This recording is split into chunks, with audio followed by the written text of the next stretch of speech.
Boom. Hey, good morning, Travis. Good morning, Michael. How are you, my friend? Good. I thought I'd try to sound a little less confused at the beginning of this podcast than normal. There's no point. I think the confusion should always be something we carry through every episode from start to finish, beginning to end. It is, because this is the most top of your mind podcast on the planet. It is. You know, we did get another another libertarian party member following us on Twitter. You know, they're popping up everywhere. This one was in Georgia, I want to say. Oh, wow. But, you know, we speak truth, and we have solutions. How many followers do you have on the Couch Funeral Twitter? You know, that's not for public disclosure. Oh, is it over 10 now? I think we lost one, so it's 9. Uh-oh. Wow. But it's all good. And, you know, I like checking in there because, you know, just to see what shit is percolating, the kind of crazy ideas that people are spewing. And it's one thing to read posts, whether it's from, like, for example, I always cite what the official Democratic Party Twitter account is saying. Is that where you can see it? But then I like to read the comments, you know, what people are saying. And so I'll give you another example. Delicious. Ted Cruz, he often tweets shit that he thinks, you know, makes him look good or helps his cause, and then he just gets eviscerated in the comments. And almost every time somebody posts a picture of him at the airport when he went to Cancun on the Texas freeze, and he looks like extra fat, and he's because he's not wearing his suit, and he's carrying his suitcase, and his guts hanging out. Yeah. The guy is like, isn't he the kid that got beat up in class or in school or I don't on the know. playground? I think so.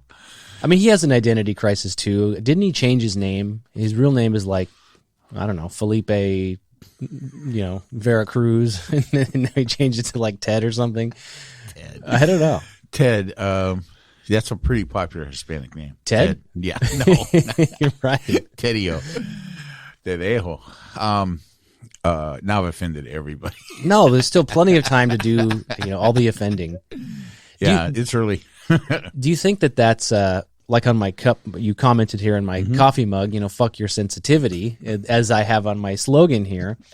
But so many people are just too goddamn sensitive, and we're too worried about offending people. Yeah, I think that partially it's for, you know, for people that were not Trump fans. I think the part of the aftermath of that situation is a little increased sensitivity to some of the rhetoric that you hear, and so I think that my people on the left are probably a little quicker to get wound up about stuff, and of course there's always going to be some people that take it too far and get too wound, and the pendulum swings too far. Right. Sometimes. So I don't know if this qualifies, but, you know. This is good, by the way. The coffee is good. Thank you. Your barista is here to serve you. Yeah, wow. This has got everything this morning. I'm staying here forever. Well, let's do it. I don't know if this qualifies as overly sensitive, but a bit of, you know, tie that into a bit of a rock and roll story. Did you see this story about the kid, the baby at the time, who posed for the cover of the Nirvana video? I heard about it. Or the Nirvana album cover. Right. Which was... The Naked Baby. Yes. What was the name of the album? I don't remember. That was with their hit Nevermind, right? Was that the name of the album? What was the name of that album? Shit. It was the kid in the pool, right? It was a blue cover. He's and got like reaching for $1 or something. Reaching for $1, and he's like a little baby. Yeah. I mean, maybe... I don't know how old he is. Under 2, I would think. Well, you would know better than me. Yeah, but then as your kids grow, you quickly look back. You're like, how old is that kid? I don't know. They look like they're 10. You lose. I know. You lose I tell all people, sense I go, of time. well, how old is your baby? Like 2, and they're like 3 months. Idiot. What are you talking about? Well, some kids are taller than others. You know, like there's little petite kids that are, you know, my kids' age, and they look so young because they're just little dainty people. But you know, they're. How are your kids, by the way? They're awesome. Yeah, they're growing. Are they tall? Are either of them taller than you yet? No, but they will be. They're tall. They're sassy. They have attitudes. Yeah. They already don't like being told what to do. Oh, what a surprise. Oh, what a surprise. I wonder where they get that from. Genetics are very strong. And you know, obviously, I'm a big believer in, you know, how you're raised, your environment that you're brought up in, you know, your culture, all of those things. But goddamn, genetics are powerful. I mean, the things that, you know, your kids say or do that's just born into them, you know, what they'll tolerate or whatever. How old are they now? Almost 6 and almost 4. Wow. That time is flying by. Huh? I know. Yeah. My little nephew that we speak about once in a while is 6.5, and he's like 3 months out from being 7 years old, and I just I'm so sad. Does he So still his play with you, parents though? Sometimes listen to this. So, Does he still play with you? He does. He does. He is, you can see him moving on to other things, right? So he loves games. He's always loved games. So when he was really little, he would turn everything into a game. And of course, he gets to make up all the rules. Of course. And can do so spontaneously. And I've been watching that the whole time. So I'm not overly surprised that he's really into stuff like Minecraft. And there's a couple Which other one ones. is Minecraft? Minecraft is this video game where you build worlds, you mine materials, and then use those materials to build buildings and worlds and things like that. What is like worlds? So like if I am mining raw materials, am I mining it from the earth, or is this like a fantasy universe where there's multiple planets? Yeah, that's more than I know about it. All right. It's a large landscape, right? It's big, and you mine materials out of the landscape and then build buildings and cities, and there are things. And you get to that create exist. the rules. Yeah, there are things that exist in the Minecraft world that can eat your buildings or do what you have to contend with. So They have Democrats there too? yes, Democrats. It's interesting you brought that up. It's so fascinating because I often think about this and go all the way back to the things I used to say about this country, where I would say, we need a split, and Republica and Democratica, and you have your society over here and we'll have our society over there. Why, you don't think that anymore?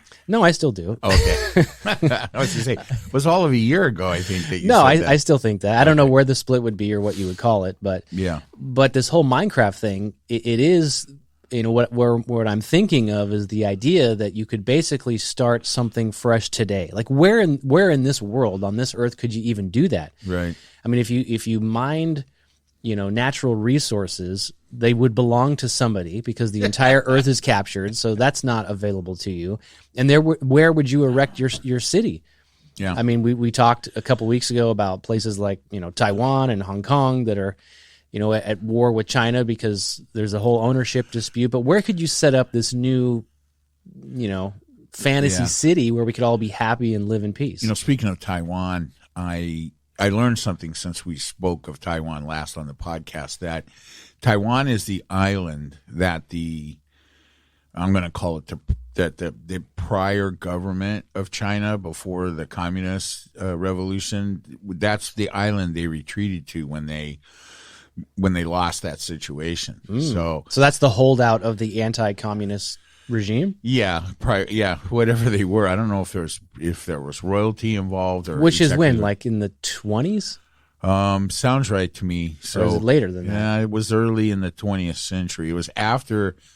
Let me think here for a second. I got to think it was after the war. After the Second World War, I think. So like 46, 48 then? Yeah, because I'm remembering that she was a woman that came from China and did a lot of lobbying in the United States for support and during things like the First and Second World War. So I am a little light on that, but I just had no clue what Taiwan was or where it came from.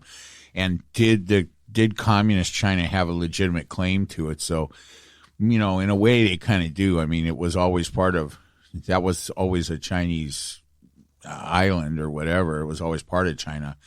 And so we'll see what happens. But that's an interesting kind of viewpoint, is what gives somebody or some nation the right to claim ownership of another. Isn't that a huge rabbit hole? It is. You go down. I mean, so in the United States, right, we have to kind of get our head around a couple of things like colonialism. Did we commit genocide with the indigenous people that were here when we got here? But I mean, we didn't. I mean, we killed a bunch of them on purpose. But do we know what that number is? We killed most of them with the disease. Europeans brought germs that indigenous Americans or American people, Native Americans, did not have antibodies for. Is that a known number? How many Native American peoples were here that were killed off? I don't know. It has to be millions. You think?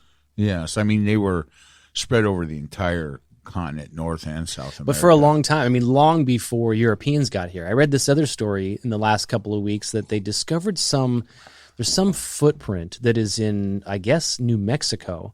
And maybe it's some archaeological dig. It's maybe in some limestone or something. But they believe it dates back like 23,000 years. Oh, that's quite a while before. We would think people were here. Yeah, I know. But this is, I think, before the last big ice age? I don't know. I'm putting the thought of humans in North America at around 8 to 10,000 years, but I'm not sure that's correct. Well, I'll send you the article. Yeah. I think that's pretty close. I think the previous number was maybe as old as 12,000 years, but this basically is doubling that. But even at 12,000 years. Anyway, look, that's a fucking guess, right? Yeah, who the hell knows? All that carbon dating. Yeah, my 88-year-old mother-in-law, when we're watching something on television, Nature or whatever, and they talk about how old something is. So we found this human skull and it's 40 million years old. And she's like, yeah, how do they know that? There's no way to know that. I'm like, I'm not gonna. Yeah, you're right. And what's really old? Like we were talking a couple of, I don't know, maybe even months ago about, when you're a kid, you have this vision of, your parents and the olden times of everything being black and white. And I think that's how people think. Like we took our kids to Disneyland a couple weeks ago, and we went on the Jungle Cruise. And as we're in line, you're in that wooden structure. And my daughter's like, Dad, is this wood old, like from the olden times? It looks really old. Is it, is this boat from the olden times? Wow. Olden that's times. how they think. Wow. That's cool. So what's old to you? You were a kid, buddy. Exactly. That's what's old to them. Wow. But so, I mean, go back. It is a rabbit hole, but it's fascinating. Where could you set up a new country, a new place that's on or within this planet where you could, I don't know, be a vision of what the United States is supposed to be, right? This, melting pot, this place where anybody can come and be free and live the way you want to live. And of course, that's what we like to say was the foundation of this country and the documents that show that. But then, of course, it wasn't. But we have an ugly history of that not being the case. Of course. I mean, that was possibly the case for a select number of people. Right? Well, that was the thinking. Those were the only people that mattered. Yeah, let's go start a country where everybody can come and be whatever they want to be. I mean, that was never the except vision. For the people we killed off. Yeah, and the British. Well, I guess the question is, so then, I mean, what, so we feel bad. Maybe some people, especially on the left side of things, feel bad about what we did to the Native Americans that were here when our ancestors, the Europeans, came. But then the indigenous people came from, across the land bridge. They came out of the land bridge across Alaska and down through. So, I mean, there's no real ownership. Yeah. I mean, I think when you really stop and think about it, it's kind of an exercise in futility, right? I mean, it just, you decide, okay, hey, well, here's what it is. We have decided that America is for Americans at this point. Right. And I think it makes us feel better when we say, hey, and we've talked about this, in America, there is the possibility that you can come from somewhere else and become American. And that's a significant difference between us and many places, many other countries, where you might be able to go to live there, but you're never going to become, you might go to Japan and live there maybe for some period of time, but you're never going to become Japanese. And I think that's a significant difference, because those countries, their nationality is based on some type of racial, and there are certainly people in this country that would like to see Americanism be based on being white, but that's not the case. Well, there's might have been at one time, but it's not now. Well, I think you're right, and it was at one time, and it was this white Christian-based identity. But like, Japan that you referenced, they have a very strong cultural identity that is I guess part of, race is a part of it, but it's not the be all end all. And there hasn't been a lot of cultural change in a place like Japan. So if you were to go there, you as an American were to go there, you would have a lot of assimilating to do to become Japanese if you could ever do that, right? Right. Because there's just such strong cultural identity there. Yeah, we should. I mean, maybe when our buddy Doug listens to this, he can, because he's lived there, right? And again, I just don't think you ever become Japanese in the sense that you can become American, right? You can come to America and refuse to assimilate, and then I don't know that you become as American as possible, right? But if you can, and I don't think you have to lose your prior culture to do that, but if you assimilate, if you allow yourself to assimilate, you can become part of America, part of the United Don't you States. think you have to assimilate less in the U.S. than you maybe ever have before?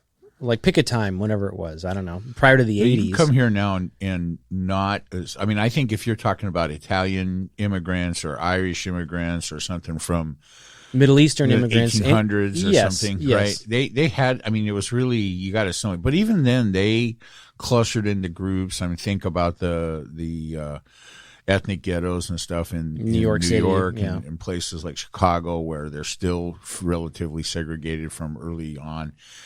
But if you want to, I mean, there are certainly places, like LA is not really like that, right? I mean, yes, there are enclaves of, different ethnic groups, but for the most part, California is just like one big place, right? It's like, especially SoCal, I think maybe more than Northern California. And then of course we are Californians. So for now, well, I'm pretty sure I'm going to make it to the end and still be in California. But so this idea of kind of, ownership and identity of an area isn't, what's the old law enforcement joke? Possession's 9/10 of the law. Yeah. So we currently possess this land by force. Right. And if the Chinese attack and possess Taiwan by force, similar to how the Taliban took over Afghanistan, then don't they possess it and own it? Hey, worry about them attacking us and taking over the land by force.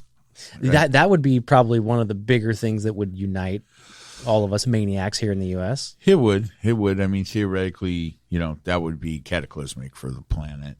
So that's probably not going to happen. But I'm sure some people are worried about it. And if it's less than cataclysmic for the planet, then there's a chance, right? I mean, maybe if it comes down, if nip comes to tuck, maybe they don't push the button because somebody realizes, okay, well, this will stop the Chinese from taking us over, but also stop everything else at the same time. So maybe that's not a good idea. If we learned that the Chinese were going to somehow attack the U.S. by force, would you be in favor of a preemptive strike? I don't know.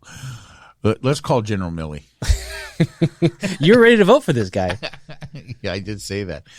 Hey, look, you know what? At this point, you got a good shot at getting my vote if you exhibit any shred of integrity whatsoever in the world of politics. So maybe the bar is too low. Well, it is now, that's for sure. But what about that idea of, I was thinking about this too. The answer to your previous question is there's nowhere you can go to start Democratica or whatever, Republica. There's nowhere to go to do that. There's no new place to go. No, you'd have to take over some existing part. And please, you're welcome to the entire South. Okay, the whole but think about that. Obviously, somebody would protest. Some group of people would protest and fight over that, and probably the Democrats too, because they're the ones that, even as crazy as Texas is, don't want to see it leave the union. Right? Nobody, I think, is in favor of that, other than maybe Texans. I don't think anybody's in favor of any type of sedition. I think we should try it. Again, to the CIA, send your letters to. I know somebody who was in the CIA. Maybe I can get some help. Wow, that's scary. So I don't know.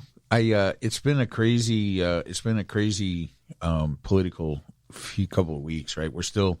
So I think you guys are probably the better part of a week out from hearing this.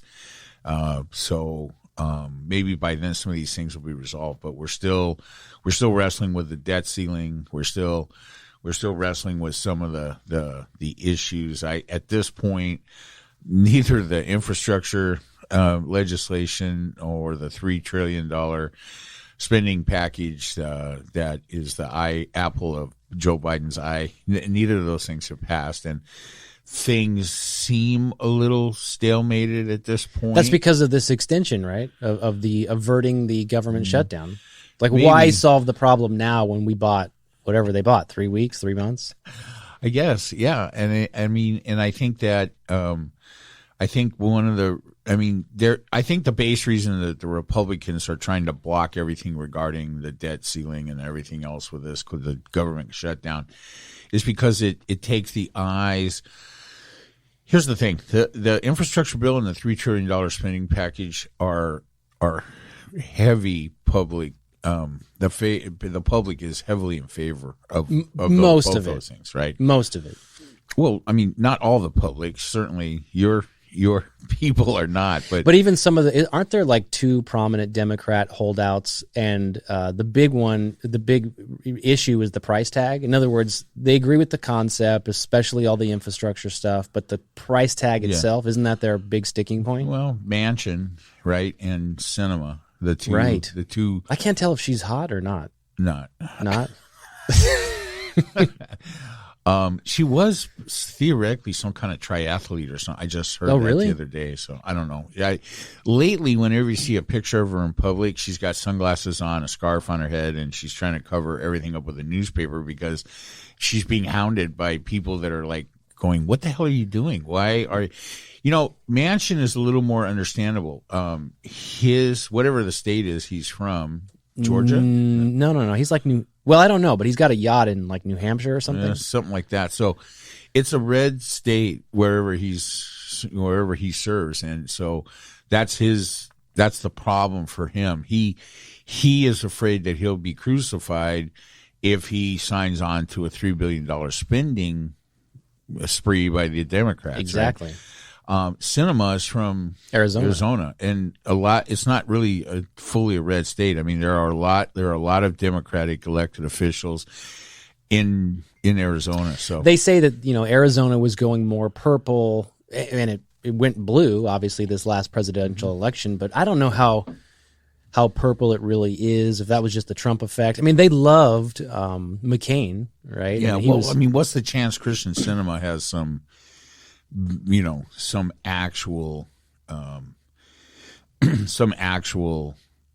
objection to the spending that's not based just simply on the fact that she's worried about getting primaried? But isn't she new? Like within the last, she took over for Flake, who you liked, I thought. Jeff Flake. Well, he was a Republican. I know, right? So she's not a Republican. No. But she took over his seat. His seat. So maybe that's the example, right? I mean, maybe because she's in a formerly Republican seat that she doesn't. She's just. I mean, is it possible that she's looked over the spending amounts in connection with these bills? No, nobody can look it over. Well, I'm not even sure it's written out yet. To be honest, isn't that crazy too? Like, what's the thing Pelosi said? Maybe it was during Trump or something. There was some contentious bill, and she goes, "We have to pass it to know what's in it." And the Republicans like to use that talking point all the time. Like, see, nobody even knows what's in it. But who could possibly? That sounds familiar. So I can't say I have any direct knowledge of that. But yeah, it sounds right. I mean, it's so difficult, right? And should that even be allowed? Shouldn't you know what's in there? I don't know. It is complicated. And like I always complain about, the problem I have is you should have a bill or a procedure that you are approving each specific item. Like how you can lump all the shit that gets lumped into these bills should be criminal. So, and obviously those are the types of things that drive up the price tag to $3.5 trillion. It's not $3.5 trillion of bridges and roads. There's other shit in there. Well, that is not the infrastructure legislation, right? The bipartisan infrastructure legislation is what, 1 point something trillion, and that's bipartisan. So and that's the roads and the bridges. So why can't they just carve that part out? Well, it's separate. But here's the problem. I mean, here's why it's not moving through the theoretically Democratic controlled houses of Congress, is because a significant portion of the Democrats they say, hey, we will not vote with you to pass the infrastructure, the smaller one, without tying it to the passage of the bigger one. And so if one of the choices the Biden administration needs to make now is, do they back? And there's a significant number of people that want to. I mean, I'm going to guess you can pass the actual infrastructure bill without the $3 trillion spending bill. They should do it then. But the problem is that what the progressive wing of the Democrats are saying is that, hey, we are going to break with you. And where are they going to go? That. Well, I mean, that's just that's not break like leave the party. Just, hey, we're not going to support your administration legislative. Isn't that an empty agenda. threat, though? I don't know. I mean, they, definitely you have to look at the Democratic Party as being split at the moment because it's such a big tent. It's not the people that coalesce in the Democratic Party do not all subscribe to the exact same dogma, and being a part of the Democratic Party, you are not required to submit to a litmus test as you are to be an actual part of the Republican. But you're also not getting anything done. In other words, isn't it true that there is some support, at least on the Republican side, for the infrastructure part of that bill? You should be thrilled about this. Well, on the I'm not an obstructionist like what's his fuck. No, but you want so. What you're saying is, hey, it's a problem that a significant part of the Democratic Party, I mean, it depends how you look at it. So you can say, hey, a significant part would be the progressive wing wants to spend the $3 trillion on top of the $1 trillion. They want to spend a total of $4 trillion and change on stuff.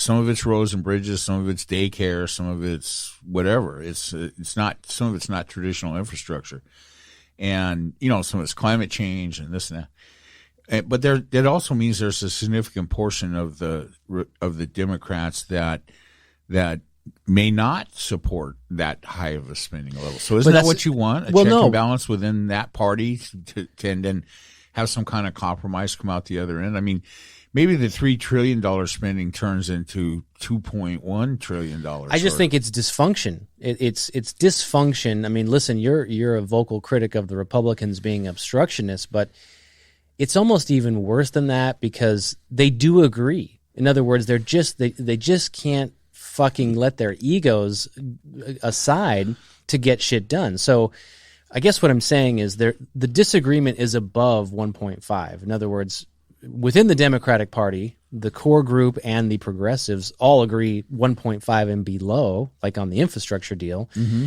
And does a significant portion of the Republicans. Exactly, that's my point. So you could literally rubber stamp that and get that done. But instead, there's infighting about what happens above 1.5.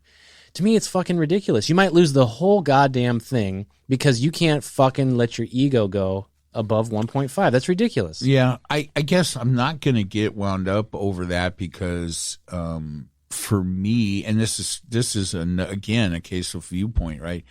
For me, I'm watching the Democrats suss this situation out on these two major spending bills or Democratic agenda pieces of legislation. And a lot rides on it regarding the future of the current administration, the upcoming midterms, and even out into 2024. But for me, this is the way I want to see the party work, right? I will be happier if they come to some kind of agreement and push both pieces of legislation. But what if they don't? What if the opposite happens, which they don't agree, and nothing gets passed? Well, the infrastructure is going to get passed. Perhaps. At some point, the Biden administration will break with the progressive wing and pass the $1 trillion infrastructure, the hard infrastructure. That's going to get done. The only thing that's at risk is the remaining all the programs and agenda items that are in the $3 trillion. But isn't this the quintessential "don't throw the baby out with the bathwater" phrase? So if the whole thing were to crumble, would you be just as happy that there was this process, this checks and balances, because it would have backfired? Well, I want there to be the checks and balances, and it comes out the way it comes out, and I think that's how the process works. I mean, hey, so what's the alternative? I mean, So carve out the shit that they agree on and get it done. Well, I mean, that's the hope, right? That's the hope that the more centrist wing of the party can convince the more progressive wing of the party that, hey, you may not be able to get everything in this package this time. You're going to have to let some of it go. And then the questions get asked, well, what part do you let go? The child care, the preschool, okay, I get it. You're going to wring your hands and cry about all that stuff. Again, all part of the process, right? None of which you see going on the Republican side, right? They're just all dogma, and they don't have any real agenda, right? I mean, their only agenda is to try to fuck up the Democrats so they can take the power back. Except for the portion that's the infrastructure bill. Like, in other words, don't you think that would also give Republicans a chance, hear me out, to save face with their constituents? Let's say there was just a bill for infrastructure for $1.5 trillion, and then Republicans got behind that and voted for it, and then they go back to their districts. They can still say, hey, we all need bridges and roads, but we didn't let them pass the child care and all that other shit. But we all agree this is the thing that needs to happen. That would give them a chance to save face. So I would think it's a win for everybody. Well, I'm not sure I followed that. So you mean... So if the Democrats coalesce and pass the $3 trillion, no, if they carved out the portions of the bill that everybody agrees on, the centrists of the Democratic Party, the progressives, and even the Republicans could all agree on the $1.5 trillion, and they'd all leave winners. Here's the thing: I'm not aware of any portion of the $3 trillion spending package that any part of the Republican Party has said they support. So I think the choices are pass it as is, have the Democrats coalesce and have all 50 senators vote for it, and drag along 10 Republicans and get the whole $3 trillion, right? And you got to do first off. You got to get the Democrats to coalesce in the Congress, which they're missing too, right? Yeah, like in the Senate, they need Manchin and Sinema, right? So Lady Gaga. I mean, there's yeah. So I mean, but I don't think that. I mean, ideally, yes, you would be hearing from the Republican side of things, going, "Hey, out of that $3 trillion, there's $2 trillion of stuff we'll go along with," and then. But I'm not hearing that. I'm hearing, hey, there's a bipartisan support for the $1 trillion hard infrastructure. There's zero Republican support for the rest of it. So that means that the only possibility to pass that is for every single Democrat in both houses to coalesce together to get that through. And at least two of them are saying, yeah, we're not going to be part of that because the ticket's too high. I guess maybe Manchin is something like, hey, there's about $1 billion or $2 billion or something in that package that he could support, but that's it's a third of that package, and the progressive wing is not saying they're going to go with that, right? What's your take on how I always cite the progressives and the crazies and the fucktards on the left. What portion of Congress, like by percentage? I love that word, fucktards. Yeah. I can't even, I'm beyond like scratching my head anymore when I see some of the shit that they say, and it's just crazy mindlessness. But what would you say, what percentage of the Democratic Party is quote unquote the progressives? It's clearly a minority, right? It's a minority. Is it a 10%, 20%? I think it's probably in that range. That would be my guess. I mean, you can probably, I think there's a caucus, right? So there's some amount of people that identify as part of that progressive caucus, and I don't know what the number is off the top of my head, but I think it's a. But here's the thing: in a different world where Democrats had a larger majority in both houses, they wouldn't have much power, right? They would be a fringe group that would be vocally expressing a difference of opinion with the majority, but the majority is big enough to do stuff without them. That's not the case because of the super slim majorities. That gives the progressive. So I guess when you look at this, you have to. I can see where someone might look at this from the outside as an independent or something from your viewpoint and say, well, the progressives have gone crazy and they're the whole Democrat side of things is out of control. It's not really. Nothing has really changed. The only thing that's different is there's no majority. They're louder. The tiny majority has given this small minority power. The same is true of Manchin and Sinema.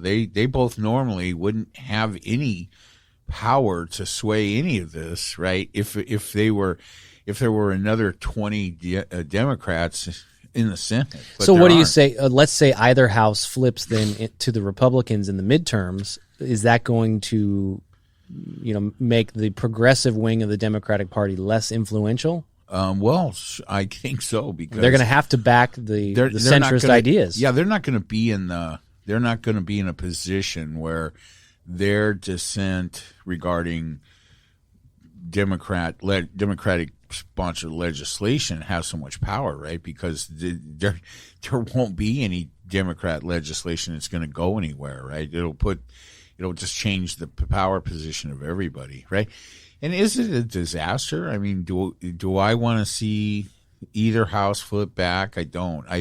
What I want to see is Democrats to not be complacent, try to ignore the bullshit rhetoric, and understand that the only real way, you can take just about everything that you and I have talked about and anything that I've railed against as far as, issues between Republicans and Democrats, and it can be fixed by greater Democratic turnout at the polls. So, you mean greater numbers voting for Democrats, or the democratic process? No, greater number of people voting Democrat.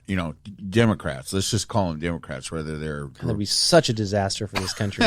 Well, but I mean, really, the answer to everything, all of that, is they turn out in bigger numbers, and that way they overcome the obstacles placed by state, voter suppression legislation. They increase the numbers in the Congress and give their party greater power to move their agenda ahead. That's the only real answer. If they don't do that, but their agenda is terrible. Well, that's the problem. That's the fear. I get you think it is. In the same way that I think probably a Republican agenda with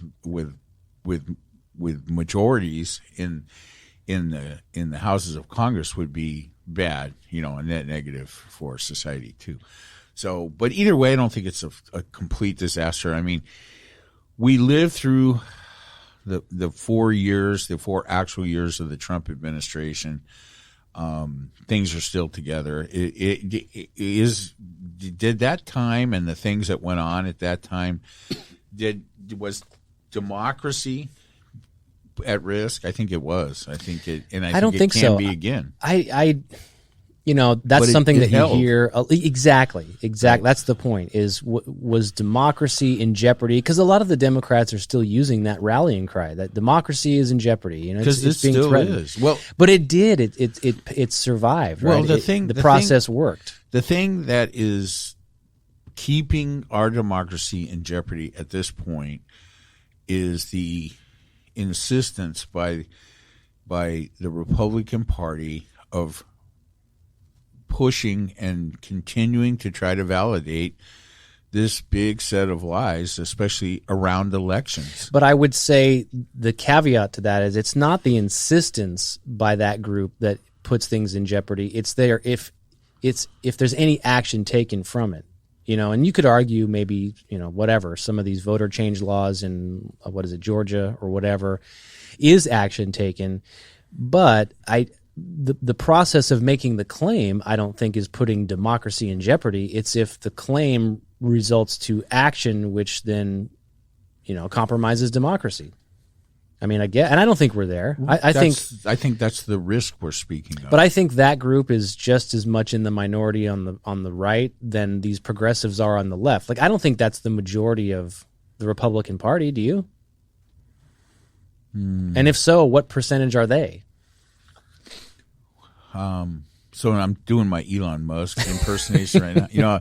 Prior to this podcast, I listened to about an hour of Elon Musk talking at a conference, And he's a very slow talker, right? And very deliberate. But let me think about what you just said. I think that because apparently almost, except for maybe two, federally elected. How do I put this? I think all except for two, Cheney and what's the other guy's name? Where is he from? He's the other Republican that is on the January 6th committee. God, I can't think of his name. We did this last time. We couldn't remember it. So anyway, these two are the only ones that I know about, are the only elected Republican officials that are not supporting the lies about election fraud and so forth. And I think that is the single most risky situation for democracy. Do you think that so if you erode the confidence in the elections, that will kill the democracy? Do you think that viewpoint trickles down to their constituents, though, like, as a whole? In other words, how many people are in Congress? Like 488 or something between both houses? Man, but when you hear numbers that of the amount of people that identify as Republicans that claim to believe the voter fraud nonsense, it's scary. It's like 70% of the party. So 70% of a party that represents what percent of the country? In other words, how big is that number? What's the threat? I think really realistically, Republicans are probably at about 40% of the country. So 70% of 40 is the actual number. So I mean, here's that represents 110% of all guns. Here's the thing. Here's the thing we don't know. We don't know how many people it will take that buy into that stuff to erode the confidence in our way of government. And really, it's the elections, right? I guess without getting wound. Wound. I just want. Do you want more coffee? No. I just think that this is a strategic plan by Republicans to try to take back or maintain their hold on power wherever they have it politically, and the way they're going to do it is, once again, their profit motive here is to maintain their power, and they don't care if they destroy democracy in the process. And I just don't think. What would that look like? Like, what is the description of democracy being destroyed? What's that actually look like and mean for this country? Yeah, I don't know. What does it mean? I mean, I think if we hold elections and people don't buy into the validity of the elections, that's what it looks like. Then that's like a Russia, like a Putin. They have free and fair elections, but Putin's like the only name on the ballot 7 times, right? So you can go vote. Well, but let's see. In Russia, there was recent elections. Putin did pretty good. Yeah, he's always done pretty good. His sole opponent has been poisoned and put in prison, and apparently will spend the remainder of his life there. So, but did the people actually cast their vote for Putin? Huh? Did the people actually then vote for Putin? Because the other guy was. Right? There's no oversight that means anything, right? But let's flesh that out for a minute. Let's say then that you had. Let's just assume that half the country thinks that Biden is an illegitimate president because the election was stolen, right? Or the 40%. Let's assume it's that number. I don't think it's 40%, but there is a significant amount of people that at this moment, despite everything, right, they have been. I don't want to use too aggressive of a word, so we won't say brainwashed, but we will say manipulated into believing that he's illegitimately holding the Do you think opposite you of the could be president. brainwashed? No. Could you think you could be hypnotized? I tried. Didn't happen. So For cigarettes? Don't know. Yeah. Yeah, that didn't. I never got hypnotized. I could never be I hypnotized. never got my $150 back either. But I believe in hypnotism for the right people. You know, when I was pretty young, I don't know, 19, 20 or 18 or 19, I think, I went to a hypnotist. Do you remember a hypnotist back? You're too young. Pat Collins, the hypnotist. I don't know that name. She was on television a lot, and then she was in the nightclubs and stuff on the Sunset Strip. I mean, I went to see her up at the Whiskey or someplace with a group of people. And the girl I went with, not my wife, she was. I mean, we were young, so she was in relatively good shape. But she went up with a group of people on the stage, and the hypnotist hypnotized them into a bunch of stuff. And part of that was, you know, to say, hey, you guys are all smoking marijuana, so show us, you know, just, you know, smoke your marijuana and show us what it looks like. Of course, the gal I went with was, you know, taking bong hits, right? So other people are like, looks like they're smoking a cigarette. Some of them didn't do anything because they never smoked pot. They don't know what it looks like. But then the show took a little different turn.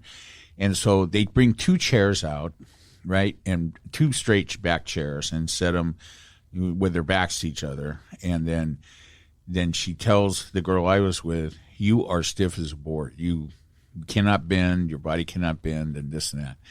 And so they put her on a table and tell her that. And she, you know, apparently her body became stiff. And then they put the two chairs, one right under her ankles and one right under her neck, the back of her head, at the base or at the top of her neck. Not the base of her neck, at the top of her neck, and then pull the table out. And she was rigid. And that's just some David Copperfield voodoo shit. You know what? She was hypnotized. I mean, she didn't remember jack shit, and she felt like she'd had an 8-hour sleep. That's what she was high. That was well, you know, actually we weren't, but I do believe it. My mother actually. That's just like when we ended up on the stage at David Copperfield, and then that was you, buddy, not me. Yeah, so I magically returned back to my seat. But the first thing they tell you is, "Hey, you're going to go through this little secret door." Right. It was no fucking magic trick. Well, hypnotism is not magic, and but maybe the board trick in the chair was there some type of wire or something under her. She, you know, I think she would have known about it. But my mother was hypnotized when she had been hypnotized for a couple things prior to when I was born. But instead of using drugs for pain control, she was hypnotized when she gave birth. And so, so, you know, I've always believed in it. But then when I tried to get hypnotized, it just wouldn't happen. That's what I'm saying. Like, I don't know anything about hypnosis or whether or not it works, but I think to get into a hypnotic state, I don't think everybody can do that. You know, I will tell you that for me at the time, because trust me, to spend $150, which is, I don't know, that's 10 packs of cigarettes now. That's like $5,000 today. I know. So I was smoking a lot. And so part of the getting hypnotized process was the hypnotist saying, this is to stop smoking, right? You know, was deep breathing and, you know, concentrate on your breathing and this and that. Well, here's the thing, right? My breathing was so rattly and, you know, sounded like a dying person because there was so much phlegm and shit in my lungs. It was so distracting, I could never get hypnotized. So it never worked. Now, if I had not been in, so it was kind of ironic. The main reason I wanted to stop smoking was because it was apparently I was getting emphysema or something, and the side effect of smoking was the thing that stopped me from getting hypnotized. So anyway, I don't know, hypnotism. So could I be brainwashed? Could I be hypnotized by a political agenda? I mean, maybe I am already, right? Maybe I am brainwashed by the left. Is that your contention? I don't think you're brainwashed, and I don't think you could be. I think, you know, maybe you and maybe me and others like us have this kind of muscle memory that we are used to repeating and kind of living the values for which we have always done. but I don't think you could be brainwashed. I mean, I don't tell you something and you go, oh yeah, you're right. And you know, your instinct, I guess here's where I'm going with this, is your instinct is to naturally kind of push back, at least for a moment, to think about what it is you're hearing, to process it, rather than just saying, like I always joke with you, my Democratic talking points paper came in today, and here's what I'm supposed to believe for the day. You know, I think the way I look at that is that wherever your, let's just take politics, right? Wherever your political views end up, I think it's not just a process of hearing things in the ether of the media. It's some combination of everything, and it's going to be what you hear, what you are exposed to, and then how that affects you, I think, depends on what your basic needs are, what your internal, well, I don't have a term for this, your internal agenda might be, right? What is it you're trying to, what inside of you is not at peace with things and is looking for answers, and then what answers does that internal dialogue grab onto and end up with? So I'm going to use my sister as an example, because we're not really the same, but in a lot of ways we're a lot alike, and we had the identical upbringing, but from two different viewpoints. Obviously, how many years apart? Just 16 months. Okay, right. So, and I am in frequent. We found her and I have found a good way to communicate. Texting seems to work. I'm not as likely to be insulting and patronizing on text as I am in person to her. Which is kind of the opposite, right? Most people are empowered by texting, and they can be real dicks when they're typing something out. I think the problem is if I just say something, it comes out, it's in ether. Then if I regret it, it kind of vaporizes away. For me, not for the person I say it to. They probably never forget it, and that would be my sister. But if I have to write it down, then it's like there forever, right? I can't say, well, I didn't say, oh, I did say that. I wrote it. So at any rate, that's been working. But I've noticed, at some point she went through a very radical change in her political outlook, and not just her political outlook, but radical in the things she believed, or radical in the amount of change.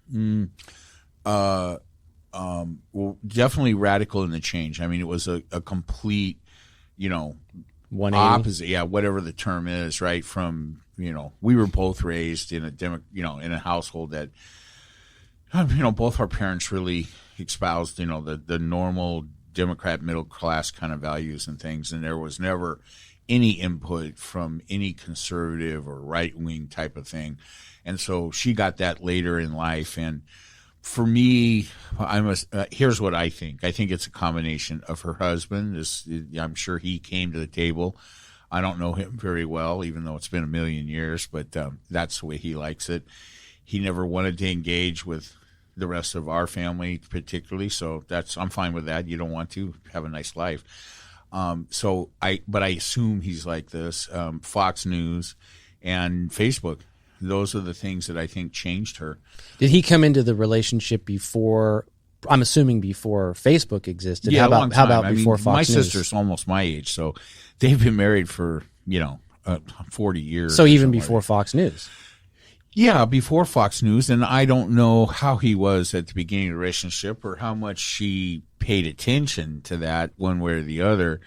But I think time, and over time, and they both ended up, trying to run a small business. They both worked for bigger companies in their field, and then, eventually he was let go at some economic downturn in that process, and he realized that what he was doing, where he was working, he could do on his own, right? And so then that puts you into the small business type situation that has. Well, you instantly realize when you're in that situation that you have a target on your back. Well, it can significantly mold your outlook, your views on things, right? You can't be a Democrat if you're a small business owner.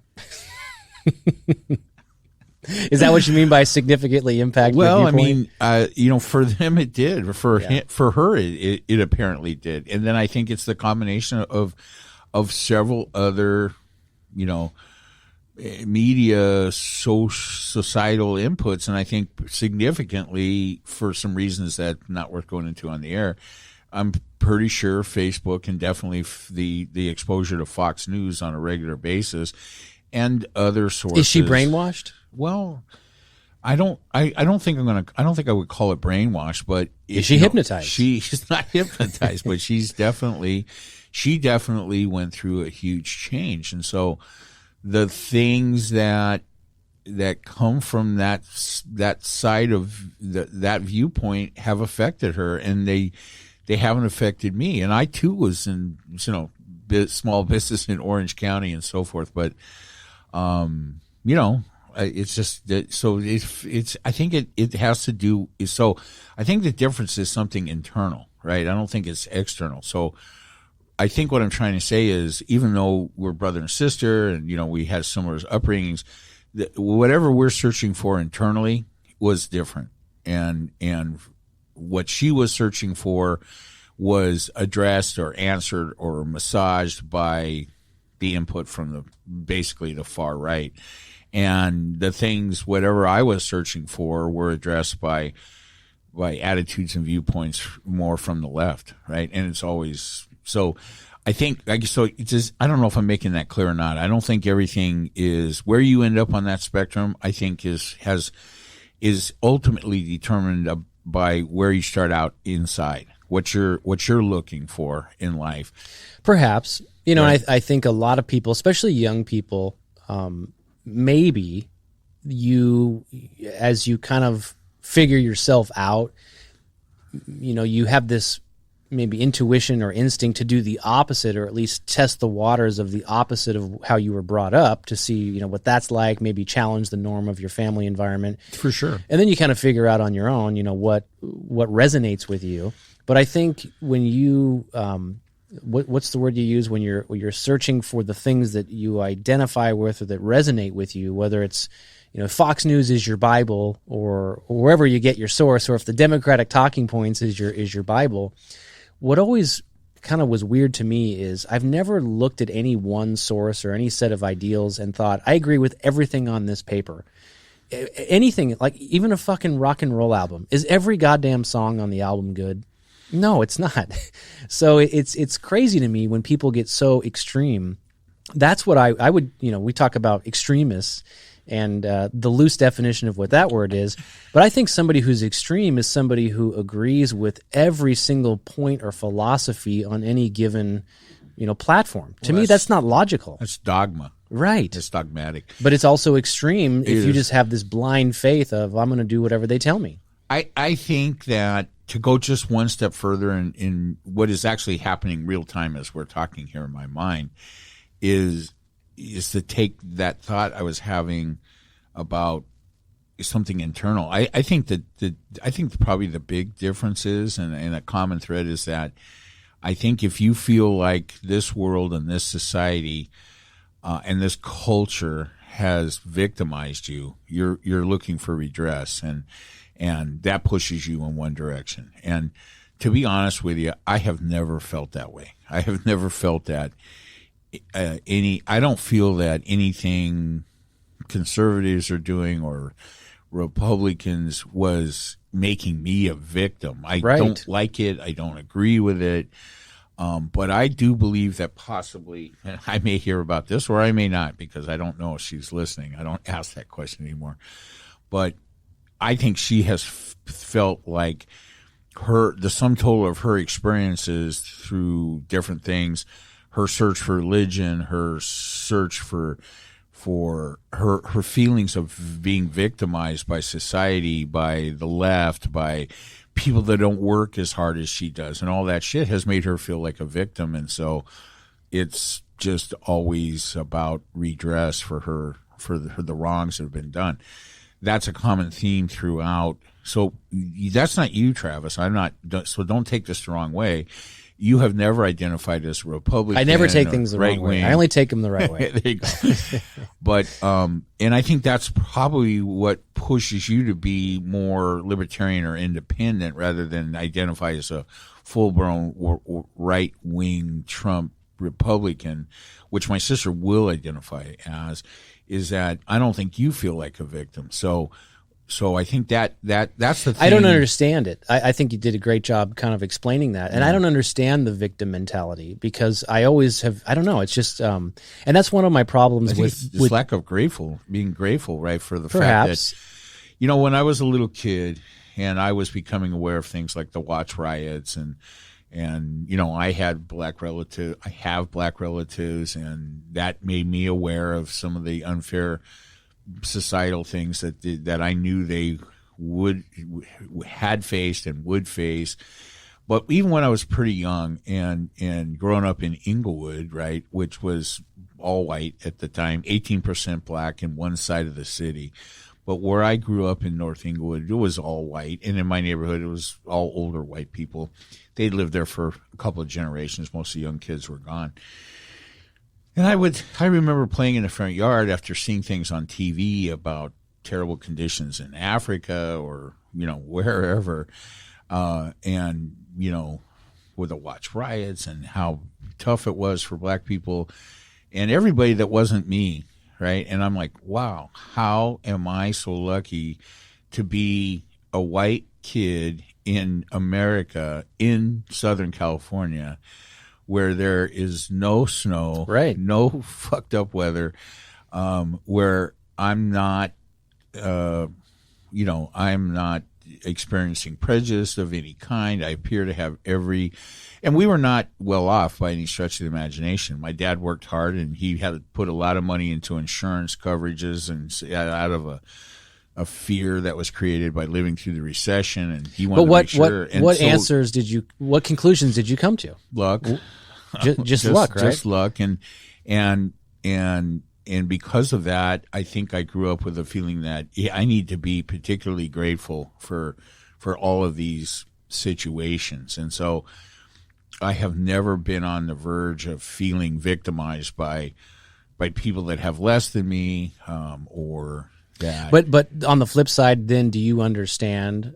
So where are you going with this? That you had this empathy, you had this understanding of why people who weren't as lucky as you felt victimized, or did you just say, "Hey, it was the luck of the draw"? I can only assume that my sister did not experience those same thought processes or look at things, and so when she grew into adulthood, she brought some kind of victim mentality with her that made her susceptible to the rhetoric. And I think that is what we're seeing on a widespread cultural basis, without all the rhetoric and the hyperbole and the evil fucks from outer space or whatever that I tend to call these people.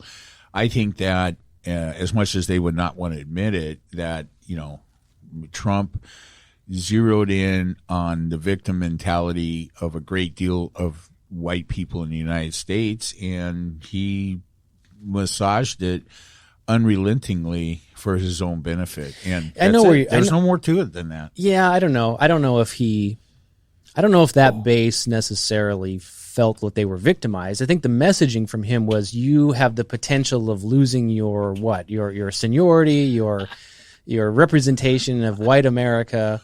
But do you think he sent the message that the reason why you're poor white trash is because these uppity black people and all people of color are taking over the United States and taking what should have been yours away from you?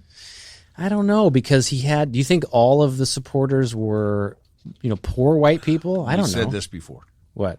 Not all Trump supporters are white nationalists or whatever. You know the saying, right? But all white nationalists are Trump supporters. I think that I don't even know that that's an identified situation. I'm just looking over from my viewpoint here. Yeah. It appears to me, as I've tried to understand what causes people to end up in these positions, and with a little bit of exposure to people that have gone this other route in my own life, these are the conclusions that I'm coming to, because for those for those actual people, right, that I know that some of this is based on, they're good people, right? They're good human beings. They're not looking to hurt anybody. They're not using, but they do appear to. So let me ask look you a question. At everything through the lens of I'm a victim. Let me ask you a question then. Is it your belief, as you're saying all this, I'm kind of thinking back to last week we were talking about the Facebook thing and increased regulation, and maybe another word you could use is protection. So do you think we as a society owe it to these types of people to provide additional protection against brainwashing, if you will, or influence, because they're susceptible to this type of influence? I don't think that's where. I don't think that's the thing that motivates my opinion about specifically things we were talking about in the last podcast and regarding Facebook. And I mean, I thought that you guys all need to know that Travis names all the episodes, right? And I'm good with that because his names are always really good. And so the nanny state was the name of the last episode because that was kind of the Facebook hate hour for me. So, or hate 2 hours for me. So what motivates that? I personally, and just I'm hearing myself think it in my mind before I say it. So let me apologize for it. Yeah. If this comes out sounding egotistical or something, for me, I think it is just the underlying injustice. I'm not really on a mission to protect people from Facebook. I just think that the wrongness of how that company is conducting their business. It's a moral issue for you. Here's the thing. I don't like it when public figures lie to us on purpose. Look, if you tell a lie because you just have wrong information, maybe that is not so much a lie as it is misinformation or an untruth because you have the wrong information to draw your conclusion. But when you have the information and you still tell a lie, then I hold you responsible for it. And there isn't much you can do. I mean, murder, mayhem, rape, I guess those are worse. But in general, for a public personality, someone that talks directly to the public, interacts with large segments of the public, makes their money off the backs of the public, when they lie about what they're doing for only one, on purpose, then yeah, I rail against that. And I don't feel a need to protect people from it. I feel a need to bring those fucking assholes to justice, right? So I'm not in. I mean, isn't that what maybe sometimes motivates people to get into, justice as a career or law enforcement or, whatever. I don't know. It's not motivating me to become a police officer, but just in general, I want to hold those people accountable for when they lie. That's why I hate Donald Trump so much. Not because I feel the need to protect anybody from him, but because he's such a fucking liar. Yeah, so let me just expand this a little bit and just maybe the 30,000-foot view from a philosophical standpoint. If Trump told every lie that he told and nobody believed it, like he literally, his base was like, oh, there's Trump again, tell more lies. Nobody believed it. It will be that way. Right. And I think the same thing with Facebook. Ultimately, they will be non-influential. I think they're going to go away just because people are going to outgrow the need for that platform. But it's really kind of a two-headed dragon here because one is the moral issue of, like you said, what information is being shared? Can I trust you if you're telling me that you've, built this airplane with safety features and then you really didn't and we crashed and I made my decision to get on based on your safety record? That would be bad. That would be bad. Versus me saying, I'm never going to get on that plane because I know you have a bad safety record. Well, and I mean, if you want, I don't want to dig up anything from the past, but in some of your previous logic, I would take it to a conclusion regarding plane safety and if there's, if you are afraid that the plane might not be safe, then isn't the answer, according to the previous logic, that you never get on a plane? Yes. And I stand by my logic, and I'll give you an example. I haven't been to South Africa in a while, but prior to COVID, I was going quite a bit. And when I'm in South Africa, I travel within the country, and it's a big country, so from Cape Town to, Durban is a 2-hour flight. Okay. I make conscious decisions about what airplanes I'm going to fly on when I'm there, to the point that sometimes the people I'm with, we fly on different planes. Because, and I'm not bullshitting you, I'm going to fly on Congo Air. No, I'm going to fly on this British plane over here that I looked up the age of the aircraft and I know the tail number of the plane. Right. So to some extent, yeah, it's you have to make that choice to either make the trip or not. I think I understand that, and I don't know that the analogy between plane safety and your view on why you feel Facebook has no responsibility for anything they do is a good analogy. I'm not saying that telling a lie or deliberately misleading people with your immorality is a good thing. I'm just simply saying, you take you and I, for example, we're completely shielded from the influence of that because we're literally not exposed to it because of a decision we have made not to partake.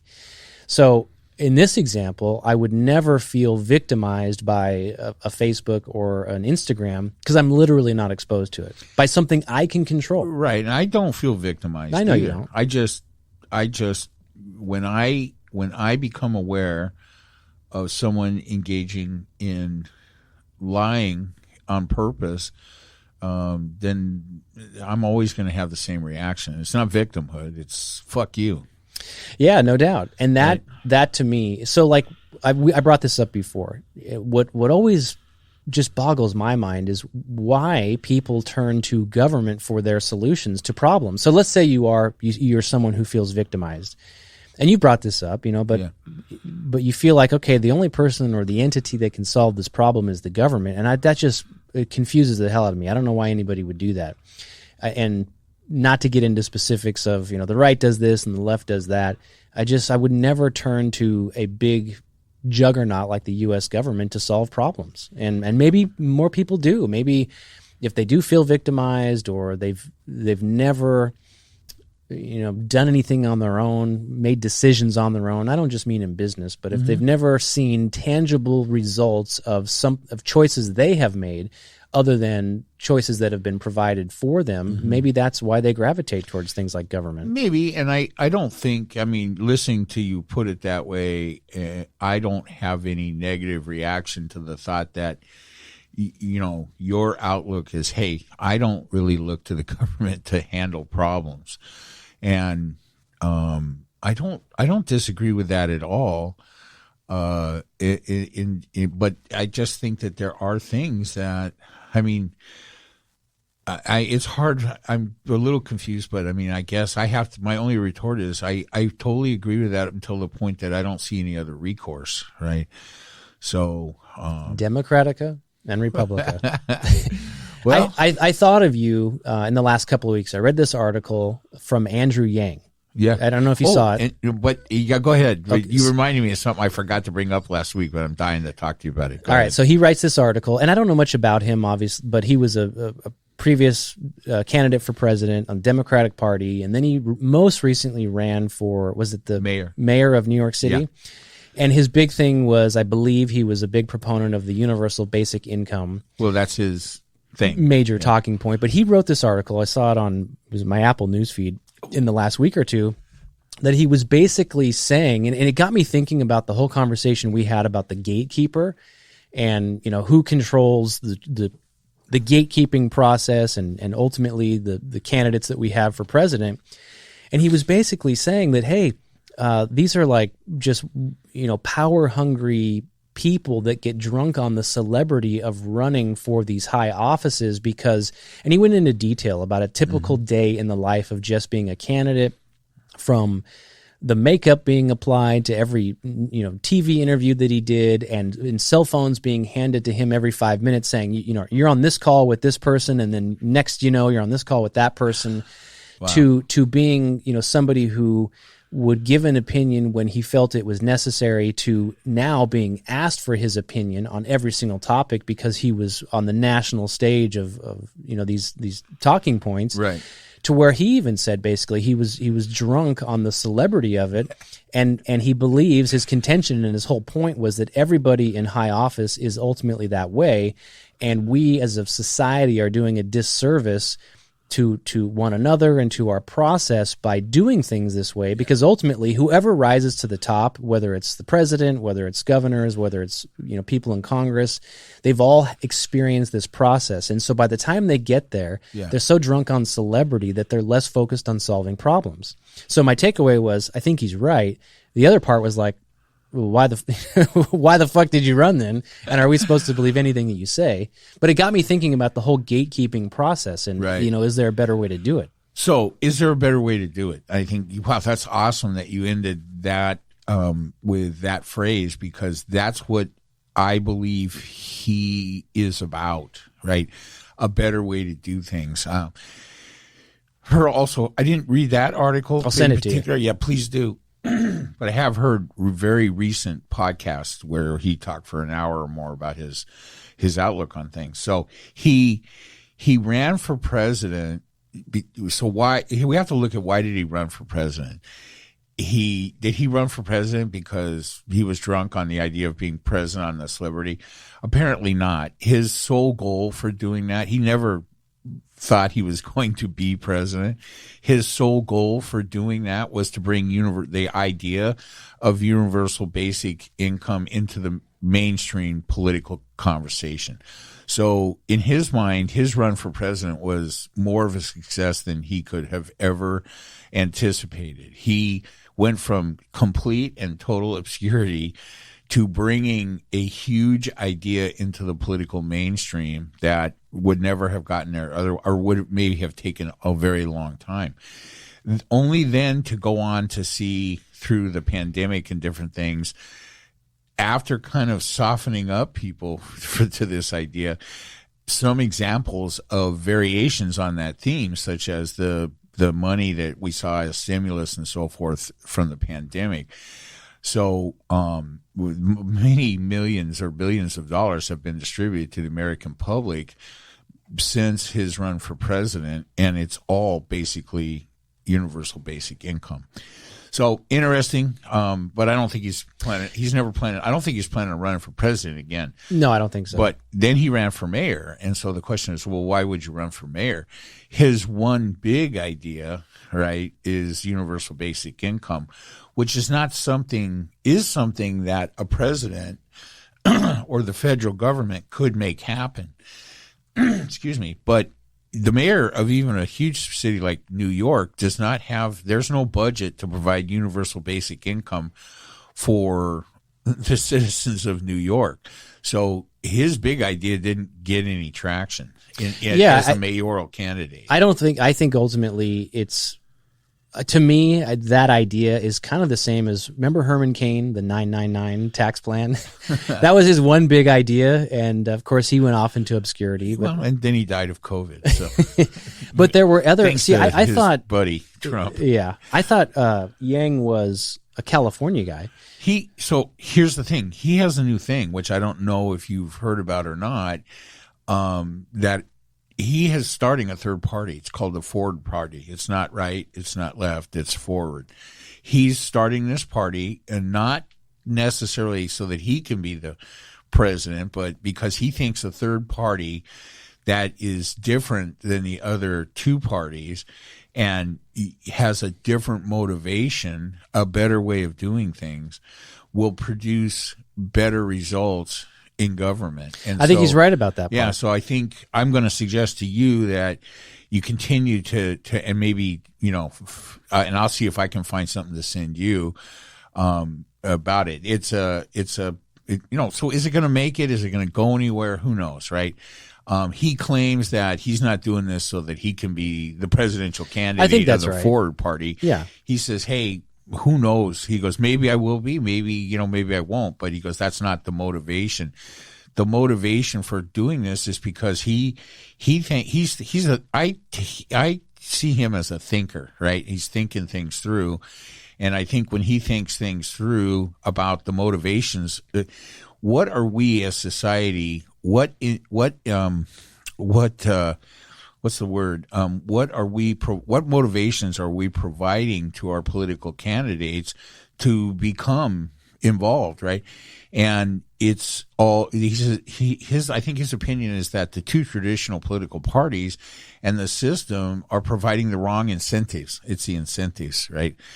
And so he wants to start a different political party that will have provide different incentives to achieve a different result. And so I think that's an interesting. I don't know enough about his views when he ran for president. I know the big one, the UBI, which I think the idea of a third party, which is something I've been talking about on the libertarian front, is what's needed. I don't know anything about the Forward Party except the one idea that he carries with him of UBI, which is a bad idea.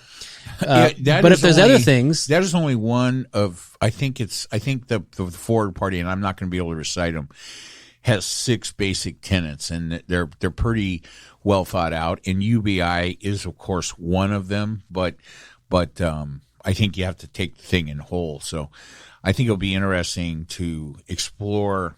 See where this goes, right? He's got some time before the presidential election. I think he wants. So is he going to create a spoiler for the Democrats so they lose the elections? If that's all that happens from this, he's going to be crucified. All right, here it is. The 6 core principles. Read them out. Bureaucracy, modernization of government, policy decisions that are fact-based. Right. Regulation of former members of Congress from, what's this pop-up? From becoming lobbyists. That's another thing you hear a lot about. Yeah. Economic issue, enactment of universal basic income, reformation of the economic system based upon human-centered capitalism, individual rights, assertion of data as a property right, term limits, institution of 18-year term limits for members of Congress, voting and electoral reform, elimination of big money in politics. These are the 5, or what are you reading? Let's see, 1, 2, 3, 4, 5. It says 5. It says 6, but 6. But there's only 5 on here. Oh, here's the bureaucracy, economic issues, individual rights, term limits, and voting and electoral reform. That's 5. And UBI? Well, that's lumped under, or was it? Economic issues. So, I mean, there's some stuff in here that doesn't look terrible, but well, I think it's new. I think the important part of this is not so much the details of this, but the idea that there apparently. So this promotes the idea of looking at providing different incentives to get different, better results. What's interesting is what stands out to me here is term limits, which is something I've been talking about. What would incentivize somebody running for office? Like what other incentives could you have unless you're, the offer is to be a Russian oligarch after your term? But if on the front side, that's what Trump thought the offer was. I know. But if on the front side that you have term limits, or that there's other possible restrictions on what you can do, what are the incentives that you can think of that would make somebody want to do it? Be a politician? Yeah. Well, I mean, I think that when he's talking about, forbidding, former, I don't know how he put it exactly, but let's say legislators from becoming lobbyists. So there must have been some thought he's put into that. That situation must represent some detrimental results that have been identified. And I think that's not an example of the incentive. I know, it's the opposite of that. That's an example of something that needs to be changed. But here's the thing. If the incentive to be a politician is then to go on to a multi-million-dollar career as a lobbyist, then that's the wrong incentive. Isn't there a restriction now? That's the wrong incentive to provide for someone to become a public servant. So that should be eliminated. What is it? You got to wait like 18 months or 2 years or something? I don't know, but it should be never, right? I mean, that makes sense to me. At what level? So like if you are a member of Congress Yeah, I would say executive you'd probably cabinet have to- and what, a governor, or where do you draw the line? I don't know. Maybe it's even state legislators. Maybe it's How about a local mayor? No, I don't think that would be the same, right? I think it's probably the ability of former legislators to then become lobbyists to have undue influence for special interests that are not providing positive results for society. This is another interesting idea for me because you got to peel back the onion pretty far on this concept of a lobbyist. I totally understand why this is an issue and a talking point. Right. But the reason why you have lobbyists is because government is so fucking big and complex to navigate that lobbyists exist. Let's face it, we've relied on lobbyists in our industry to get shit done. Right. It would be much easier and cleaner if the process was simplified. However, we have to recognize, again, in our industry, if we lost lobbyists tomorrow, we'd be fucked and basically would not be allowed to have a seat at the table for any conversation. I don't think any of our lobbyists are former legislators. No, I understand. Right. I understand. I think but it's the lobbying process that I think is the question. This specifically speaks to the incentives we're providing current politicians for being politicians. And I think he's identifying the incentive of a lucrative lobbying career post-elected office as something that should be changed. But think about it. What makes it lucrative? The idea that some big firm is going to hire you because you have inside information on how to navigate through the government, and therefore we're going to put you on the payroll and pay you a bunch of money?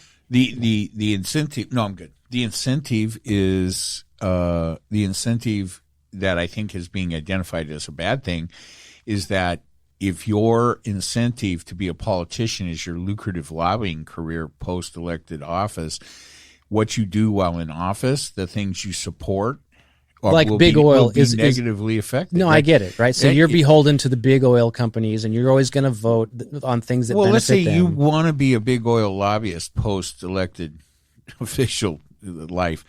Then obviously the decisions that you make while you're a legislature will be tainted in a bad way. So you go back to the onion, though. Isn't kind of maybe a better conversation to not restrict the former members of government or whatever he puts on becoming a lobbyist, but isn't it better to maybe change the lobbying process in general? Well, I mean, I think that it's two different ways to look at a problem. Is that better? I don't know. Is the prohibition of legislatures from entering into lobbying post-elected official career? I mean, I think that he has identified that as a specific solution to something he sees as a problem, that the incentive provided. So his point about all this is to change the incentives, right, so that we get different results. And I think that's the core thing we want to remember out of this conversation. Do we need to change the incentives that are present now for our politicians so that we get better results from them? Yeah, I don't think that's a bad question. However, in this particular example, I don't see how that sweetens the pie for somebody to want to run for elected office. You're not. The object here is not to sweeten the pie. The object is to identify incentives that are providing bad results. I get it. And then change those incentives. How perverse of a problem. It's the word incentive. I mean, I don't think anybody thinks there's a shortage of politicians. It's just that the politicians we end up with are bad because of the incentives that bring them to the table. And that is, it's casting a very wide net. I have no knowledge about how widespread that really is. In other words, is the claim here, hey, we're electing bad people because they believe they're gonna make bad choices as elected representatives because they're beholden to the big companies that ultimately they're going to go be a lobbyist for after they serve. Is that so? How widespread is that? It's just one problem that he's identified. No, I understand it. The bigger part of this that you'll find out when we learn more about him is and it's not identified in those 5 or 6 things regarding the forward party. The other big part of this push for him is completely open primaries nationwide, every state, so that you, no matter, so that you can vote for any candidate you feel is correct for the office, regardless of their party affiliation. That is an incentive, right? When you can only vote, when you have to register as a Democrat in a state with that kind of a primary that doesn't have open primary, then you are limited to only vote for the Democratic contenders for that office. So what he's saying is, hey, you have to eliminate that completely. We have that in California, right? I'm trying to remember, right? I think it is. I know we have a primary. Is it open? I'm not sure, or what they call jungle primary or something like that. I think that's one of his main core things that he's advocating is open primaries. And the Forward Party, he says, will be supporting candidates and politicians nationwide that support open primaries. And he feels that we need to move that to be the national norm. Open primaries within each state. Within each state. Right. That makes sense. So that candidates are not, what he's trying to do is eliminate this fierce litmus test allegiance thing you have to go through to be in either party. Right? You're it's not as bad, I don't think, on the Democratic side, but trust me, there's still a litmus test, right? You have to be in favor of certain things, and he's ultimately tearing down the gatekeeping process. Yeah, I think to some degree, because I think he feels that it has become seriously flawed in the gatekeeping process of producing, instead of keeping the bad contenders out, it's producing only bad contenders. And so I find the whole concept, I don't know enough about it to say I support everything about it, but I love the idea. I love the concept. I love the approach, right? Because you and I have talked about this a lot, right? It's the system is broken. And one of your ideas to fix that is Democratic and Republican. So pretty radical, but one of my other ideas is around voting. I mean, I've said multiple times there shouldn't be an election day. There should be an election deadline that you say, exactly. Open the election on this day. You have until this other day to cast your vote. Absolutely. It should be as easy and open as possible. We should have electronic forms of voting. It's 2021, for God's sakes. Let's figure it out. Because your motivation is to get more people to vote. Yes. Right? The Republicans' and the Democrats' motivation is to get more people to vote because all the statistics and tell for Democrats, let's be honest, and Republicans want more people to vote for Republicans. But Republicans don't want more people to vote because they know that they won't win that battle. Because when that happens, that always skews to the Democrats because there are simply more Democrats. Of course, and so that becomes a function of right. But I think tactic. For you. In probably for Yang, my guess is that the idea is to have more people to vote, and another way to get more people to vote is to open up the process with open primaries, so that because right now, listen, if you are a Republican and you don't like if you are a Republican and you do not agree with a current Republican policy, right? If you make that known, the primary process in most of the red states will be used to eliminate you from the mix. So you're saying this proposal helps Republicans as well? It helps everybody. It helps politicians support policies because they're good policies, not because they hit the mark on a litmus test for dogmatic allegiance to the Republican Party or on the Democrat side, right? What do you think he means about assertion of data as a property right? Well, I'm not 100% sure, but I think we've seen a corruption in the last few years and he talks about fact-based stuff, right? Mm-hmm. So I think that is just simply that is probably in response to the fact that another part of the Republican strategy has been to denigrate the idea that there are facts, that some things are true and things. But there's also alternative facts. Yeah, right. So I think that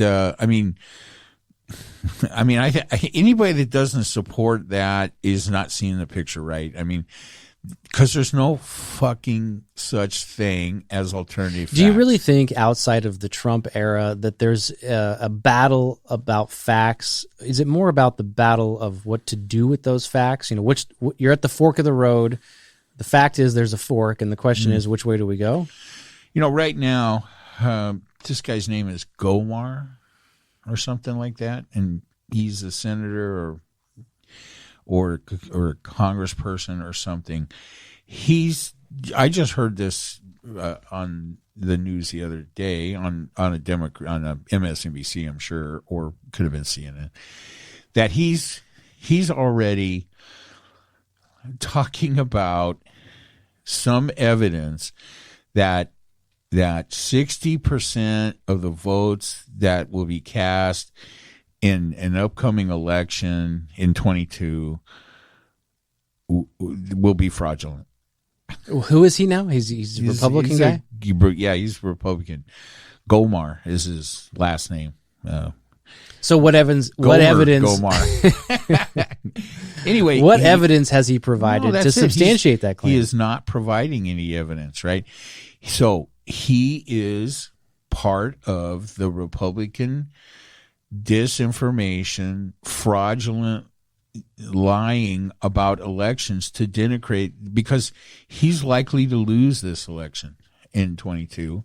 And so he is attempting to invalidate the process ahead of time. But how does that actually help someone like him? In other words, if you're basically saying that the elections are fraudulent and this process can't be trusted, even your supporters, they're going to be left with what decision? Hey, how do I vote for you then, dude? Because you're saying this is an invalid process. How does that... Or does it motivate them to spread the lie even further? Let's say they spread the lie. Support more restrictive voting laws that will favor the Republicans only, because that's what that means. But there's no logic. If you're saying that this process doesn't work, why would you participate in the process?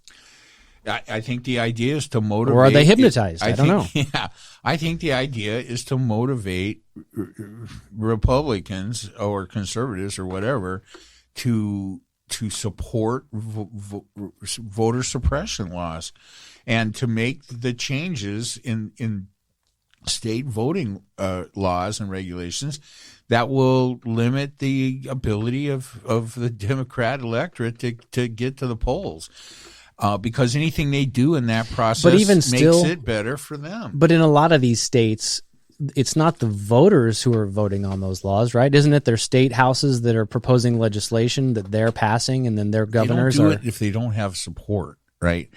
If the conservative or right wing or Republican talking heads aren't whipping up their base to communicate to their legislators that they support more restrictive voting laws, they won't do it.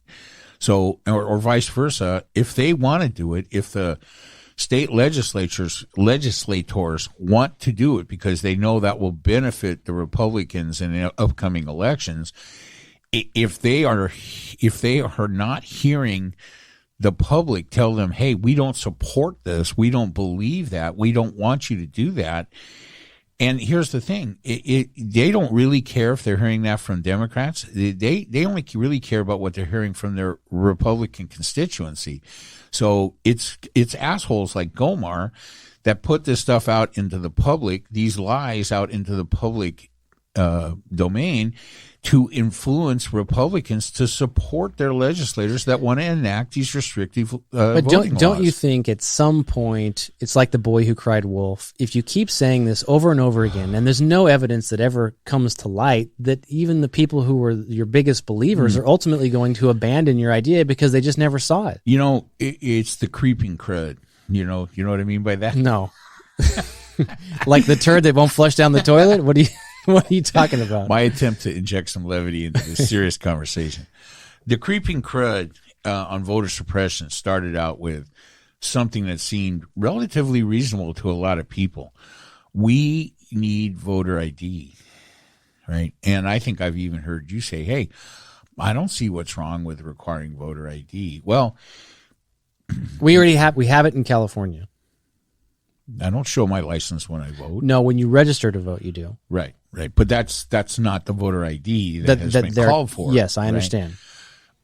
So, so this is where the creep starts, right? Voter ID. What's not reasonable about that? Blah blah blah. That is the gateway drug to voter suppression. That's why you need to be against that. And so now when you say, well, won't these, it's like crying wolf, and won't the people that these falsehoods are being aimed at eventually go, no, that's bullshit. You just keep saying that, but it's not true. But let's look at what's really happening, right? Literally hundreds of state laws have been passed since the election to restrict voter rights or to create voter suppression or limit the number of Let's just call Democrats. it what it is. Yes. Right? To influence a more favorable outcome for Republicans. Right. That's the way I would frame it. And that has happened, right? And it's not just Georgia. It's hundreds of laws within a handful of states. It's not even. It's quite a few states. Is it half like the country? 25 states. I guess that'd be half. Yeah, it'd be half. So, not counting Puerto Rico. Well, let's look at it this way. It's in virtually every, for lack of a better, more reasonable, less divisive term, every red state. So wherever there is a Republican-controlled state house, there are voter suppression laws being enacted as we speak. And some have already passed, such as in Georgia and Texas, and others are in the process. Let me just ask you a quick question here. Why is that happening? Because we have been tossing this idea because people have been spewing these lies about voter fraud for 10 years as a strategy, as a pre-planned Republican strategy to invalidate elections and soften up Republican constituencies to support voter suppression.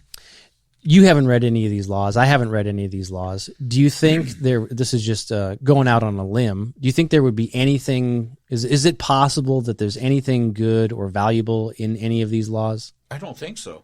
I don't think so, because there was no problem to fix, right? So how are they helping anything? There is no fraud. There's no evidence of any fraud. The big claim, or just claims. Yeah, like the big claim that the Republicans Walmart use is election integrity. That's their phrase. It's fucking bullshit. Okay, I mean, serenity now. I mean, this is one of the issues that gets me very triggered. Right, to use a real boomer, a real left wing phrase. All right, boomer. So, I mean, there's no election fraud to fix. This is a fantasy that is being promoted by lying conservative politicians. So your point is this. So I'm claiming that eventually, over time, no evidence will come to light that people can point to say there is legitimate voter fraud. And I'm saying that people will abandon the idea because no evidence came to light. And what you're saying is, in the meantime, or simultaneously, there are changes being made to the election process, like in these specific states that are making changes to voter laws, that people are reacting to the idea that there is fraud in the system, and so therefore is it already happening? I think that Republicans. Here we go, Elon. I think that Republican voters as a group understand that these are lies, and they also understand that promulgation of these lies by people in the public will make it easier for Republican state houses to pass voter suppression laws, which will then result in more Republicans being elected to both state and federal offices, which will further their desire to see a more conservative agenda nationwide. So I think the flaw in the prior concept, and the reason why I don't believe that's working, two reasons. One, the best indication of future behavior by a person or a group is past behavior. So what we've already seen is that the thing where they go, hey, that's bullshit, you're just telling lies, that's not really the case, is not happening. But didn't we already say... Because they they don't believe, it's not a matter for them. They know it's not true. Yes, that's what I was just going to say. Yeah, they know that the result of letting it continue will be. I understand. Right?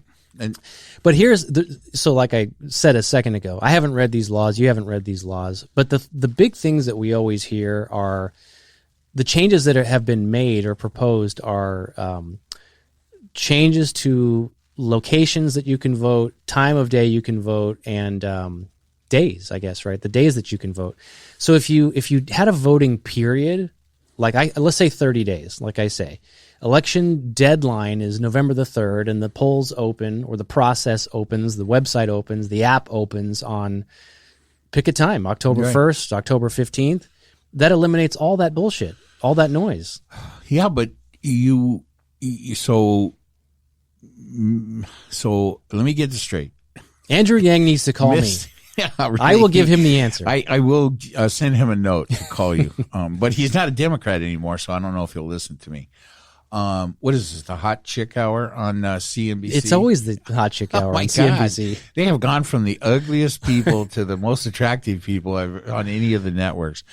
Of course, they're fleeing Bloomberg because Bloomberg is off AT&T. Yeah, I think that this is the problem. I mean, the Republican voters, that Republican constituency, understands that voter fraud is a lie. I don't think they believe there's real. Do you voter think? fraud. I agree. That's kind of where I'm bouncing this ball back and forth in my head about this idea, because I believe you're right that the Republicans don't believe there was actual fraud. This is basically a tactic for them, a maneuver to try to create a problem so they can get their desired outcome, which is victory. Mm-hmm. So if the Republicans themselves don't believe it, at some point I think their base has to abandon it. I would get, but maybe they're hypnotized, brainwashed fucks. I don't know. I mean, I do think that the answer to the problem is just simply making things easier, voting easier, more streamlined, take advantage of technology. I mean, think about the shit that you do on your phone or your computer. There's secure ways to do it. Like, you go online, right? And somebody says, God, what was it? Just the other day, I had a credit card fraud charge. So I had to call my Visa card company and report the fraud. And one of the ways they identified, they asked, do you still have this card, blah, blah, blah. But they said, in order for them to send me a new code, one of the last steps of the card, to send me a new card, one of the last steps in the verification process was to send me a code. So I'm on the phone with them, and they said, okay, I just sent a code to your phone. Can you read me the number back? Instant. Hey, this is me. I have this phone. I'm talking to you, and you verified. Two-party verification. Yeah. So, I mean, God, there's all kinds of technological ways we could do shit. Make it easier. There's no reason that you have to have a goddamn physical paper ballot that you have to go to on one day of the year to cast your vote. It doesn't make any sense. It doesn't fit in today's society. Well, I mean, putting people on the moon, we're sending people in dick rockets. Oh my God.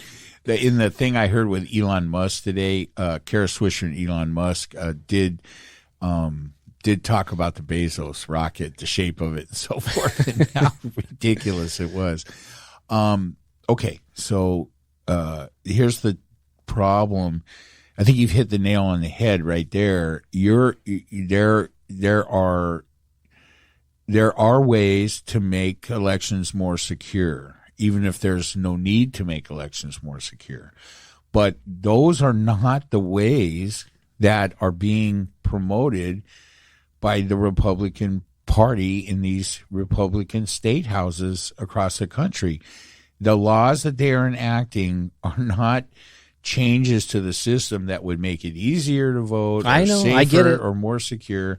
They're straight up voter suppression. It would be like requiring two people to go to the bank to make a deposit. For anybody that's listening to this, anybody, contact me directly and tell me, and try to convince me that is not correct.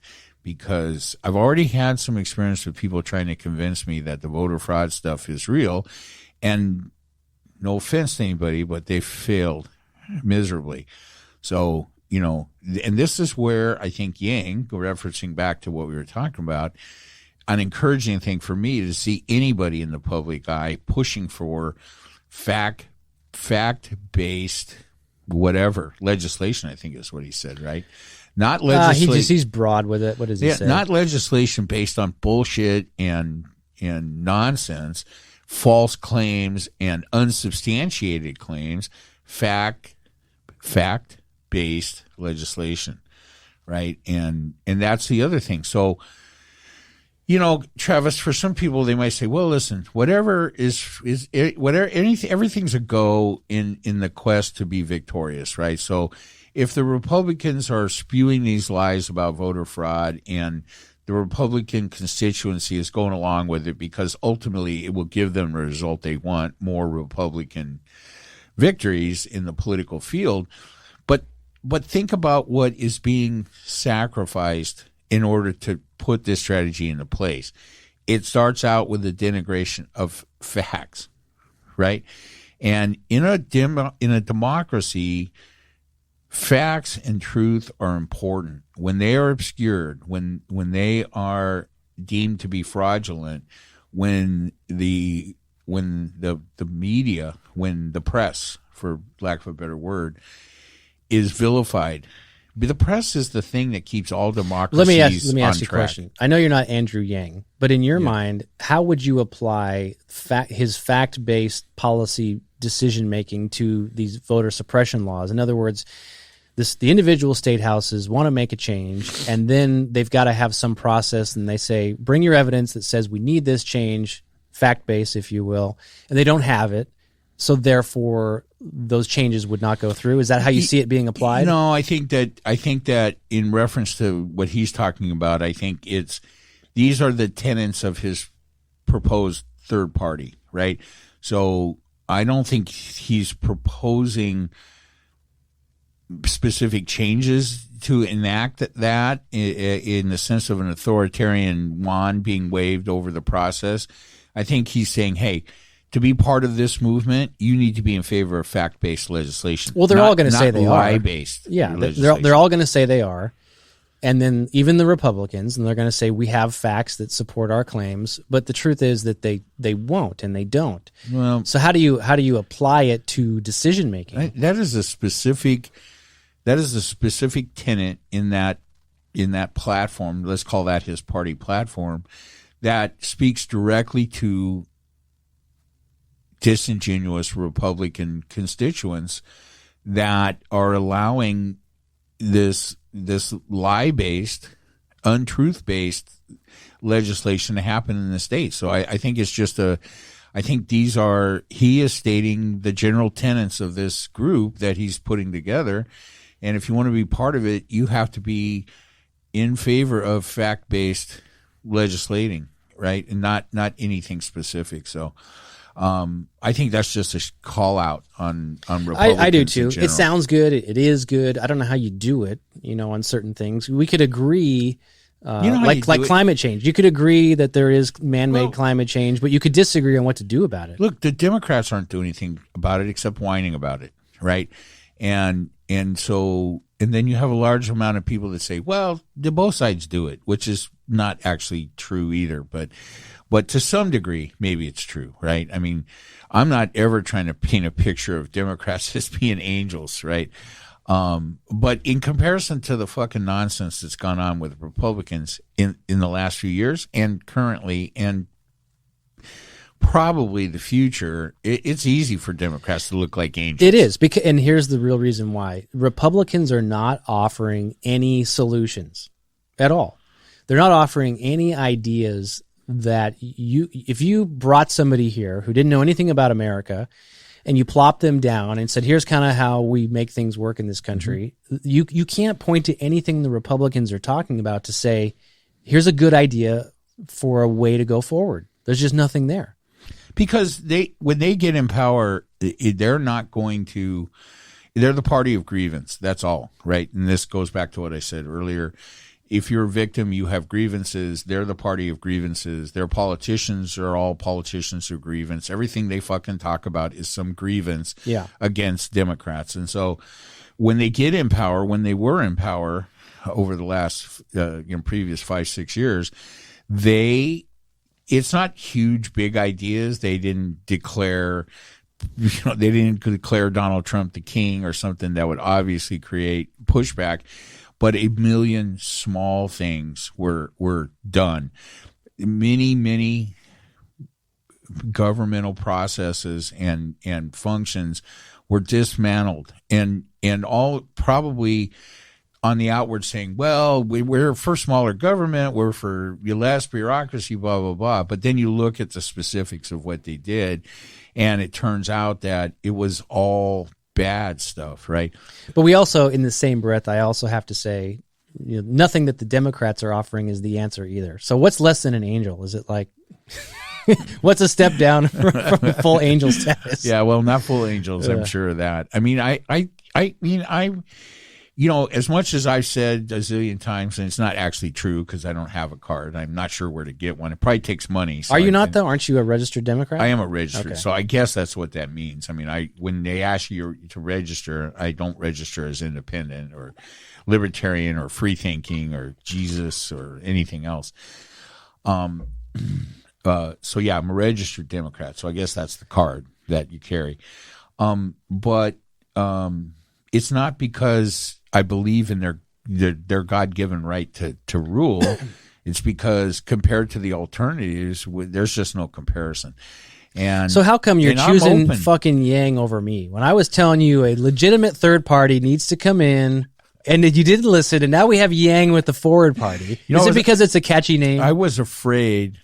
Well, is it a catchy name? I don't know. Forward Party is kind of cool. You know what was catchy? The Yang Gang. That was catchy. This is what's their logo? Is it like a finger pointing? I haven't even seen anything in print yet, so I got to check it more. I heard about that on the way here last week, and so it was something that I wanted to talk with you about.